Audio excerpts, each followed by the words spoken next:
महाराष्ट्र में चुनाव बिल्कुल करीब आने वाले हैं। तारीखों का ऐलान कभी भी हो सकता है और इसी के मद्देनज़र बहुत सारी गतिविधियां तेज हो रही हैं।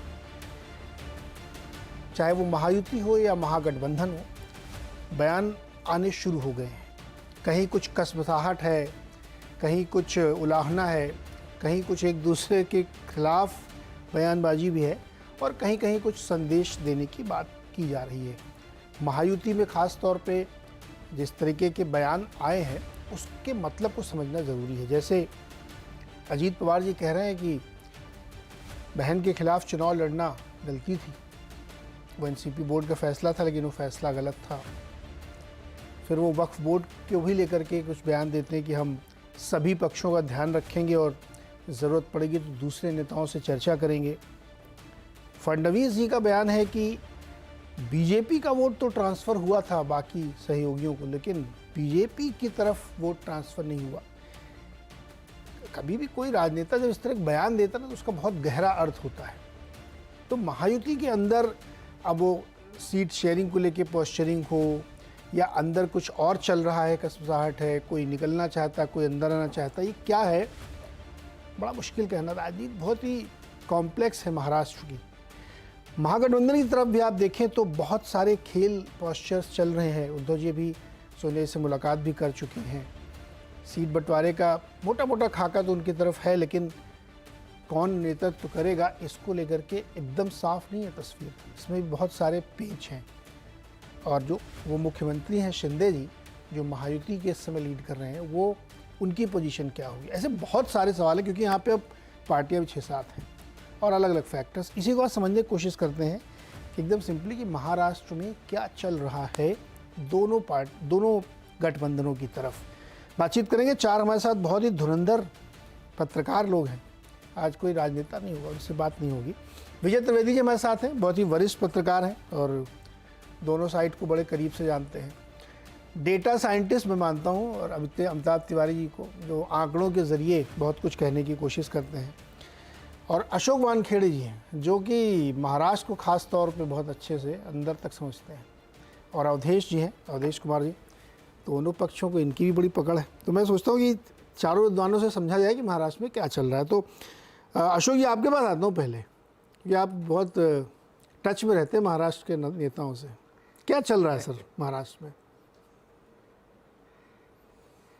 देखिए, 2 पक्ष है महाराष्ट्र में। 6 राजनीतिक दल है बड़े मोटे मोटे तौर पे। एक है एनडीए गठबंधन, एक है इंडिया गठबंधन महाराष्ट्र में, जिसे महायुति और महाविकास आघाड़ी कहते हैं। महाविकास आघाड़ी में शरद पवार है, उद्धव ठाकरे है और कांग्रेस है। दूसरी तरफ बीजेपी है, साथ में एकनाथ शिंदे है और अजित पवार है। लोकसभा चुनाव के नतीजों तक तो सब ठीक चल रहा था। लोकसभा चुनाव के नतीजों के बाद कहीं ना कहीं महायुति में जो अजित पवार के विधायक है, जो एकनाथ शिंदे के विधायक है, उनमें एक अनरेस्ट चल रहा है। कहीं ना कहीं उनको लगता है कि क्या हम हमारा पॉलिटिकल फ्यूचर सिक्योर कर पाएँ। और उनका प्रश्न बीजेपी को लेकर नहीं है, उनका अपने नेताओं के प्रति प्रश्न है। क्या हमारे नेता हमें चुनाव जितवा पाएंगे, किसी के इनके नाम से हम चुनाव जीत पाएंगे। वहाँ एक अंदरूनी बहुत ये है। और अपने कितने सीट, एक अजित पवार 80 सीट मांग रहे हैं, छगन भुजबल अजित पवार की तरफ से बैटिंग कर रहे हैं, 80 सीट चाहिए। यदि फिर उनको 80 सीट देंगे तो फिर 80 सीट तो इनको भी चाहिए, एकनाथ शिंदे को। ऐसे में फिर बीजेपी कितने में लड़ेगी। बीजेपी का अंदरूनी एक धड़ा बहुत पूरी तरह से ये इस बात को और मुझे भी लगता है, जितना मैं महाराष्ट्र में घूम रहा हूँ, कि बीजेपी यदि अपने बलबूते पे 288 सीटों पे लड़े तो बीजेपी के नतीजे बीजेपी के इतने बुरे नहीं होंगे जैसे इन लोगों के साथ मिलने में। अजित पवार का साथ आने से जो भ्रष्टाचार का टैग है, भ्रष्टाचार के खिलाफ की लड़ाई कमज़ोर हो जाती है। फिर जो बार बार एकनाथ शिंदे कहे कि हम हिंदुत्व के लिए बीजेपी के साथ आए, तो फिर अजित पवार आपके साथ आने के बाद तो आपकी स्थिति वही हो गई जो पुरानी थी। फिर वो हिंदुत्व वाला भी प्लान काम नहीं करता। कुल मिलाकर महाविकास आघाड़ी के सामने ये अपने आप को अभी बौने दिख रहा है इनको कि ये है। हालांकि एक महिलाओं के लिए जो 1500 रुपये का जो लाडली बहना ट्रांसफ़र करने का प्रयास कर रहे हैं, वो एक अच्छा संकेत है कि जो कहीं एक एज थोड़ा सा मिल रहा है महायुति को, लेकिन फिर ये कितने दिन तक?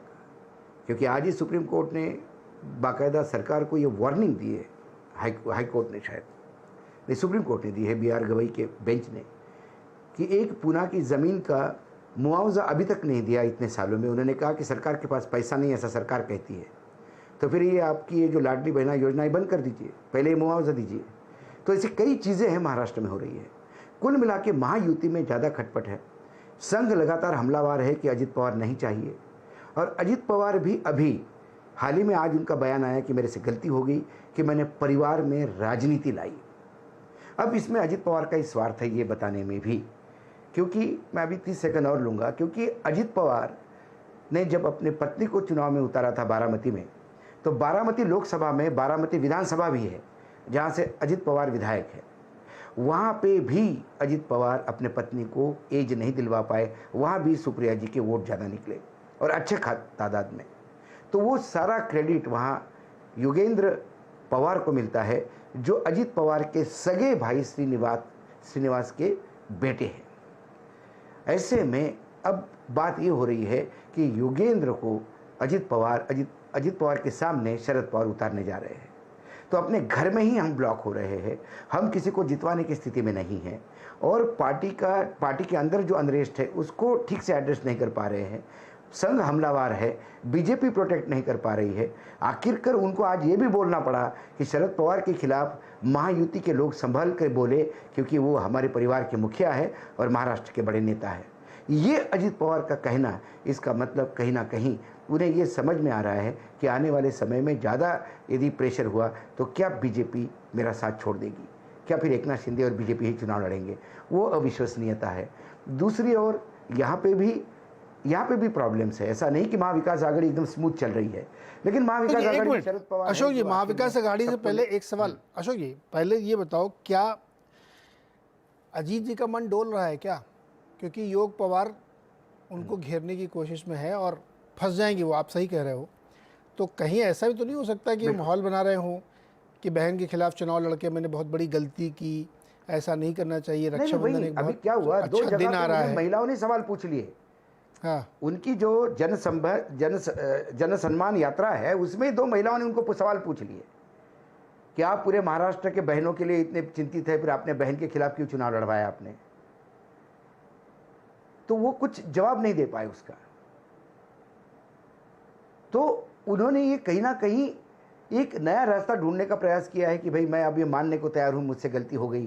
कम से कम वो अपनी विधानसभा की सीट सिक्योर करना चाहते हैं। हालांकि मैं मानता हूं योगेंद्र भी सामने चुनाव लड़े तो योगेंद्र के लिए भी इतना अच्छा नहीं है, क्योंकि मैं हमेशा लोकसभा और विधानसभा के चुनाव के नतीजे अलग मानता हूँ। कभी लोकसभा के चुनाव के हिसाब से विधानसभा के चुनाव नतीजे नहीं आते। सुप्रिया सुळे को जरूर ज़्यादा मत मिले हैं बारामती में, लेकिन अजित पवार स्वयं चुनाव लड़ेंगे तो अजित पवार हो सकता है मार्जिन कम हो, लेकिन अजित पवार की हार एकदम मैं नहीं मानता कि वो हार रहे हैं। हो सकता है कि मार्जिन कम हो, या योगेंद्र भी जीत जाएंगे तो बहुत ही छोटे मार्जिन से जीत जाएंगे। कोई बड़ी डर तो हो ही जाता है ना। हाँ, डर तो आगे जाता है। तो नहीं, डर तो हो ही गया है। और दूसरी बात है, आज बीजेपी बार बार सोचने के लिए मजबूर है। जो अभी फडणवीस जी का भी आपने जिक्र किया, वो कहते हैं कि भाई वोट ट्रांसफर नहीं हुए, तो फिर साथ में क्यों लड़ रहे हैं हम? आज सबसे बड़ा विलन कौन हो गया है महाराष्ट्र में? बीजेपी में आज सबसे बड़े फडणवीस विलन हो गए हैं, क्योंकि महाराष्ट्र में कितनी बीजेपी है? एक ओरिजिनल बीजेपी है, उसमें 2 फाड़ हो गए हैं, मोदी निष्ठ बीजेपी, संघनिष्ठ बीजेपी। बाकी बीजेपी जो बची है उसमें शिवसेना बीजेपी, कांग्रेस बीजेपी, राष्ट्रवादी कांग्रेस बीजेपी, एमएनएस बीजेपी। जो एमएनएस से आए वो अलग गुट है, जो कांग्रेस से आए वो अलग गुट है, जो राष्ट्रवादी से आए वो अलग गुट है, जो शिवसेना से आए वो अलग गुट है। ओरिजिनल बीजेपी कहाँ है? और जी अच्छा अशोक जी, एक छोटा सवाल, उसके बाद फिर मैं दोबारा इसको और ओपन करूंगा। अजीत पवार रहेंगे इसमें कि चले जाएंगे? एकदम स्पष्ट संकेत मिल रहा है क्या? मन डोल रहा है उनका, सबको लग रहा है अजीत पवार जाएंगे नहीं, अजीत पवार को निकालना होगा। देखिए, अजीत पवार के पास कोई दरवाजे खुले नहीं है। अजीत पवार के पास लास्ट रिसोर्ट यही बनता है।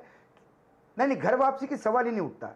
जिस दिन अजीत पवार घर वापस हो गए उस दिन जितनी सिंपैथी, थोड़ी बहुत जो सिंपैथी शरद पवार के साथ है, वो पूर्ण रूप से खत्म हो जाएगी। ये अच्छी तरह से जानते हैं जो लोग इस क्राइसिस के समय अजीत पवार के विरुद्ध, जब अजीत पवार ने पार्टी तोड़ी, सब कुछ समाप्त कर दिया, सिंबल ले गए, सब ले गए, तब भी जो लोग शरद पवार के साथ खड़े होंगे उनके भविष्य पे चिंता प्रश्न चिन्ह लगेगा। आज लोकसभा चुनाव में जो लोग इस आशा के साथ शरद पवार के साथ काम कर रहे थे कि उनका विधायक अजीत जी के साथ गया तो अब वो एमएलए बनने के उम्मीदवार हो सकते हैं, उन सब की आशाओं पे पानी फेर जाएगा। ऐसे में शरद पवार के लिए अपनी साख बचाने के लिए अजीत पवार के दरवाजे बंद, चाहे कितना भी, उन्होंने कहा भी एक बार कि मेरे परिवार के दरवाजे बंद खुल सकते हैं, घर में उसका आना जाना शुरू हो सकता है, लेकिन पार्टी में अब मैं बिल्कुल इस बारे में कोई गारंटी नहीं दे सकता जब तक मेरे लोग नहीं माने। और जो लोग बचे हुआ कुनबा है शरद पवार के साथ, वो डाई हार्ड विरोध में है अजीत पवार के। जी, अभी गठबंधन वाला सब बाद में लाएंगे, पहले तो यह युति वाला समझ लेते हैं। हालांकि blood is always thicker than water sir, परिवार है, कुछ भी हो सकता है। विजय जी, क्या लगता है वही क्या चल रहा महायुति में? क्या अजीत पवार का मन डोल रहा है? एक सवाल, जिस तरह की बात देवेंद्र फडणवीस कह रहे हैं, वो कोई मैसेज देने की कोशिश कर रहे हैं क्या? ये चुनाव से 2-3 महीने पहले अभी रिस्ट्रक्चरिंग अपने अपने घरों में ही चल रही है, चुनाव तो बाद में लड़ेंगे। जी नीरज जी, अशोक जी ने तो बहुत अच्छे से समझाया। अशोक जी महाराष्ट्र को पॉलिटिक्स को भी अच्छे से समझते हैं। महत्वपूर्ण क्या है कि महायुति और महाविकास अघाड़ी महाराष्ट्र की राजनीति में ही सही मायने में कहें तो रायता फैला हुआ है, तगड़ा वाला। और अभी फैला हुआ है वो तो ठीक है, तगड़ा वाला, लेकिन कोई समेटना भी नहीं चाहता। मुश्किल बात यह है, इसको फैलाने में सब लोग लगे हुए हैं। अजीत पवार जी हैं, देखिए जैसे अशोक जी ने कहा बहुत सारी बीजेपी है, ऐसी बहुत सारी पार्टियां वहां पर हो गई। इतनी पार्टियां हैं कि वोटर को भी कंफ्यूज होगा कि किस पार्टी को वो वोट दे रहा है, और वोट देकर आया तो उसको भरोसा होगा कि नहीं होगा कि उसी को देकर आया जिसको वो चाहता था, क्योंकि वो किस में था, आज किस में, कल किस में होगा। अब अजीत पवार जी का देखिए, मुझे अजीत पवार जी के बयान से ही पता चला कि अच्छा रक्षाबंधन आने वाला है। मैं इतना ज्यादा जानता नहीं तो त्योहारों के बारे में, तो फिर पता पड़ा कि अजीत पवार जी ने बताया, तो मतलब रक्षाबंधन आने ही वाला है। अब अजीत पवार जी पे क्यों शक किया जाए बहन को लेकर? ठीक है, देवेंद्र फडणवीस जी ने जो कहा है वो कहां का प्रेशर है? भारतीय जनता पार्टी में और संघ में, दोनों में अजीत पवार की एंट्री से लेकर आज तक इतना प्रेशर बना हुआ है, क्योंकि सबको लगा है कि जो एक एंटी करप्शन ड्राइव की जो इमेज थी बीजेपी की, उसको सबसे बड़ा जोल्ट, सबसे बड़ा झटका अजीत पवार की एंट्री से लगा। और उसमें भी सबसे बड़ी बात कही, भाई उनकी जरूरत ही नहीं थी। मान लो कभी कोई जरूरी हो तो उसको बैठा भी लो, उनकी जरूरत ही नहीं थी। शिंदे साहब के साथ आप सरकार बना रखी थी, उनके साथ बहुमत के साथ थी, तो क्या जरूरत पड़ी? और उस पर एक तड़का और लगा कि जब लोकसभा चुनाव हुए तो अजीत पवार जी के पास कुछ था नहीं, एक सीट उनको मिली है, तो उसका भी नुकसान हुआ। तो निकाला जाना, जो अशोक जी भी जिस बात का जिक्र किया कि क्या भारतीय जनता पार्टी इतना प्रेशर बना रही है कि या तो अजीत पवार खुद निकल जाए इस गठबंधन से, या अजीत पवार को लग रहा है कि भैया वो धक्का दें, उससे पहले कोई दरवाजा खुल जाए। राजनीति में तो कुछ भी असंभव नहीं है। और फिर आपने बता ही दिया, आप वैसे विशेषज्ञ कि blood is thicker than water, तो फैमिली में तो चल सकता है कि क्या हो रहा है क्या नहीं हो रहा। और ये मानना कि नहीं शरद पवार जी ने जो कह दिया वो अब बिल्कुल पत्थर की लकीर है, उनकी एंट्री नहीं होगी, या जो लोग डाई हार्ड उनके साथ हैं वो उनको आने नहीं देंगे, ये तो इतनी सारी अभी आपने एंट्री एग्जिट देखी है पिछले 2 साल में 3 साल में, खासतौर से महाराष्ट्र में, कि वहां पर किसी को भी ना रोका जा सका है ना कोई रुका है। तो ये तो चलता रहेगा कि क्या हो रहा क्या नहीं हो रहा। और संघ की और भारतीय जनता पार्टी का अंदरूनी प्रेशर इतना ज्यादा है कि वो अजीत पवार का रुकने के लिए थोड़ी मुश्किलात बढ़ती जा रही है। दूसरी बात है कि अब नेता कौन है महायुति में? क्या देवेंद्र फडणवीस को दिल्ली लाने की तैयारी हो रही है? क्योंकि देवेंद्र फडणवीस को दिल्ली नहीं लाएंगे तो क्या एकनाथ शिंदे जी फिर अगली बार भी चीफ मिनिस्टर रहेंगे, चीफ मिनिस्टर का फेस होंगे? भले ही चीफ मिनिस्टर का फेस नहीं हो तो कैसे आप उनको चलाएंगे? लोकसभा चुनावों में भी शिंदे साहब ने अपनी पूरी बात को बता दिया कि भाई उनकी दुकान ठीक ठाक है, उनके पास समर्थन है, और ये नकली शिवसेना असली शिवसेना में उन्होंने बाजी जीत ली है उद्धव ठाकरे से। तो वो कोई कमजोर स्थिति में नहीं है महायुति में। और बीजेपी क्या ये रिस्क ले सकती है आप कि वो अकेले जाए, एकनाथ शिंदे के बिना जाए? तो ऐसे बहुत सारे सवाल हैं। और उधर महाविकास अघाड़ी में उद्धव जी आए दिल्ली, खरगे साहब ने उन्हें कह दिया कि भाई अभी हम लोग लीडर तय नहीं करेंगे, लीडर जो होगा तय बाद में होगा। राहुल जी ने उन्हें भरोसा दिलाया कि आप ही हमारे बड़े लीडर हैं, लेकिन महाविकास अघाड़ी ने साफ साफ कर दिया कि वो कोई चीफ मिनिस्टर फेस के साथ नहीं जा रहे। तो वहां भी एक दुविधा, वैसे ही लोकसभा चुनावों में उनको शेयर को थोड़ा सा डाउन कर दिया है, और सब लोगों ने तो बहुत